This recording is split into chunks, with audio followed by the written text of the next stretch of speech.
Good afternoon or good morning. Can you hear me? Yes, we can. Okay, good afternoon. This is J.C. De La Garza. I'm with the Department of Energy. The IRP Integrated Research Project Cask Condition Evaluation Techniques. I believe we have Peter Swift and Sylvia Solstein on the line with us for answering questions at the conclusion. There are many types and designs of spent nuclear fuel casks and containers currently in storage around the country at various nuclear power plant sites.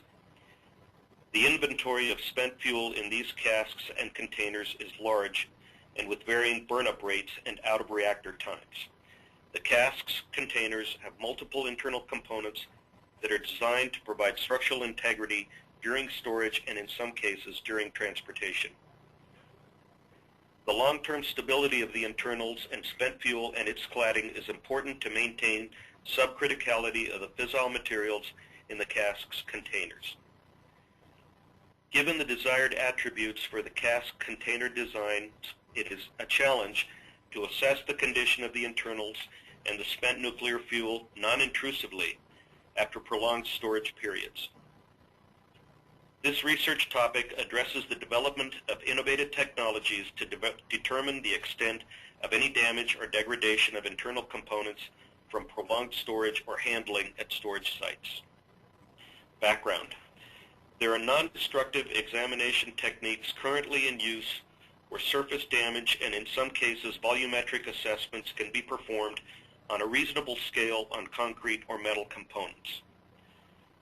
The technology becomes limited when layered and inaccessible components with different materials and varying gaps between the layers are encountered. An opportunity exists to develop fundamental technologies that can discern the condition of the internals of a spent fuel storage cask container and its components after prolonged storage with a high degree of reliability.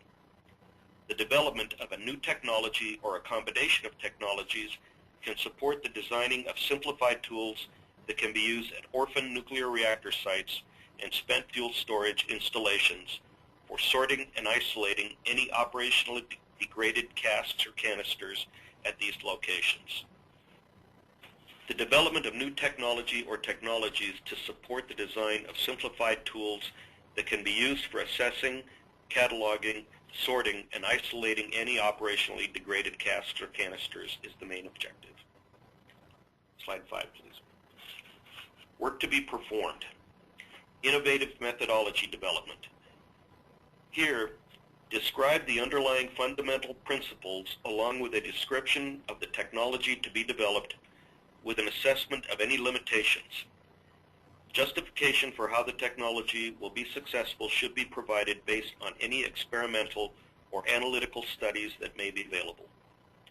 With regard to proof of principle evaluation, develop and demonstrate feasibility of the methodology for multi-layered and different material systems. Here, the opportunity exists to establish the degree of conformance to the initial expectation of performance and provide any refocused needs. With regard to identification and quantification of inherent uncertainties, systematically develop uncertainties associated with the methodology and its application to a basic system. All non-destructive evaluation systems have both bias and uncertainty. It is important to understand and quantify these biases or uncertainties and to incorporate the uncertainties in the data evaluation process. Develop and implement a mock-up test program. To the degree possible, tests should be conducted initially on a cask container with no fuel elements, and then follow up with a structurally representative fuel internals. At this stage, no irradiated materials need to be considered. The test results should provide calibration for the use of the developed technology system to similar enclosed cask container designs. Assemble a system for field demonstration. Put together a system that can be taken to the field where multiple casks containers can be evaluated. The system should be able to withstand storage site radiation levels.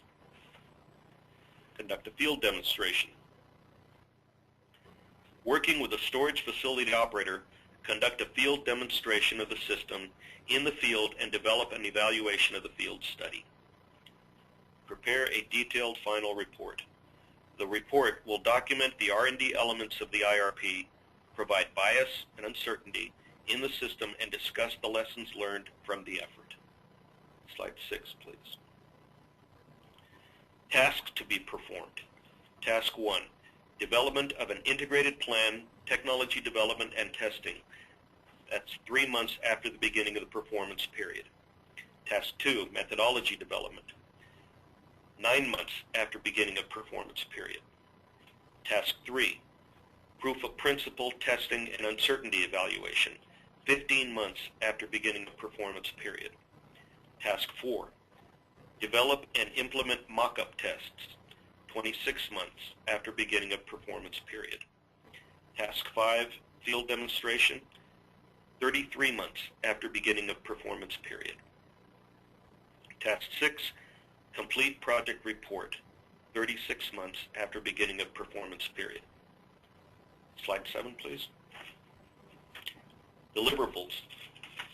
The deliverables must include periodic progress reports every 6 months, technology assessment report 18 months after beginning of performance period, and the final project report 36 months after beginning of performance period. A final project report will be delivered that documents the work performed and discusses the final conclusions and recommendations. And we'd be happy to entertain questions at this time. Does the condition involve water or water vapor during storage? There is a possibility there will be water vapor after drying, and if that can be detected, yes, that is included.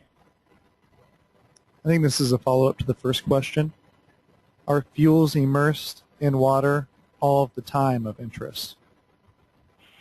No, the cask should have been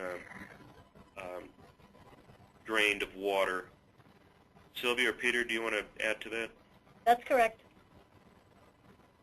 Will the deliverables, as in the reports, be added to the CURI database, the Centralized Used Fuel Resource for Information Exchange?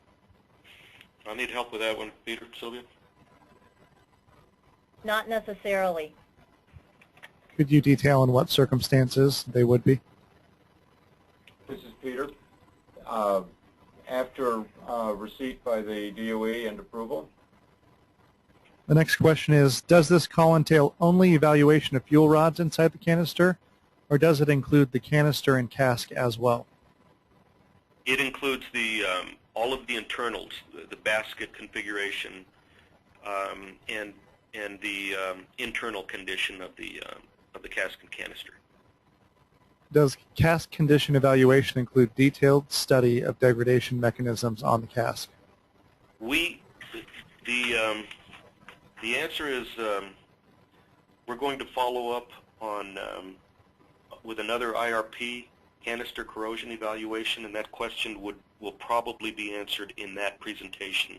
And we would invite the inquisitor to join us for the next IRP that we will be discussing, and that question could be answered. We anticipate that question will be answered at that time. Do you seek a consortium-type proposal? The nature of the collaboration to accomplish an IRP is outlined in the FOA, and we invite the inquisitor to peruse the FOA to identify the structure of the consortium or collaboration to do this research effort. To add to that, JC, since the FOA is not yet released, you can look at the IRP General Information section on NEUP.gov. That will give you the general outline of what an IRP is. As JC said, typically it's in collaboration with at least one other university, and strong proposals usually have several different organizations or institutions involved.